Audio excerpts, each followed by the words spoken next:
Okay, get up on the roof here at Josette Saint-Pierre's house at 107 Tradewinds Terrace in Indian Atlantic. As you can see, I made a lot of notes up on the roof. I want to start going over that information right now. First, I'd like to start by saying that the #1 reason that Josette called me out is that she has hail damage on the roof and she wanted me to inspect her roof. Before I even talk about the hail damage, the first thing I do when I get up on the roof, I start checking for what's called lift up. And so here's a perfect example of what I'm referring to. Usually it's in a zipper-like pattern. This is calls from hurricane or storm force winds that get up underneath the shingles. Once you break this seal between the back of the shingle and the roof itself, it keeps flopping around until it eventually breaks off. So that's apparently what's going to happen next. I'll show you more of that in a second. Speaking of hail damage, I ran my chalk across this ridge vent, and you can see all the indentations, I hope, in the ridge vent. Look at this example here. Look at this poor guy. He's gotten beaten up pretty hard.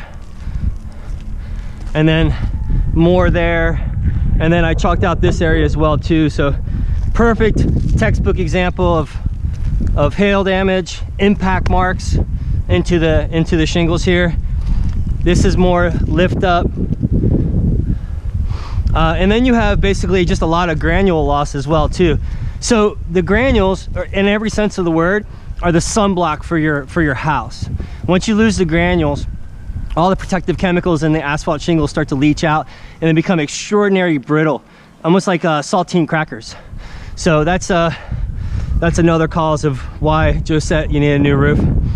Let me talk for a quick second about what Florida Native is going to do for you as far as replacing this roof. I have my example here I want to show you. Regardless of whether we talk about metal or shingles, the way that we're going to handle your roof is nearly the same, except for the top layer, of course. The first thing we're going to do is we're going to take this down to the bare plywood. We're going to take this down to the bare plywood. We're going to inspect every inch of this bare plywood roof. Anything remotely bad, we're going to replace. You get 3 free sheets of plywood, right? And then it's only a marginal amount after that. You can see there's some waves in the wood right here, usually in the valleys, okay?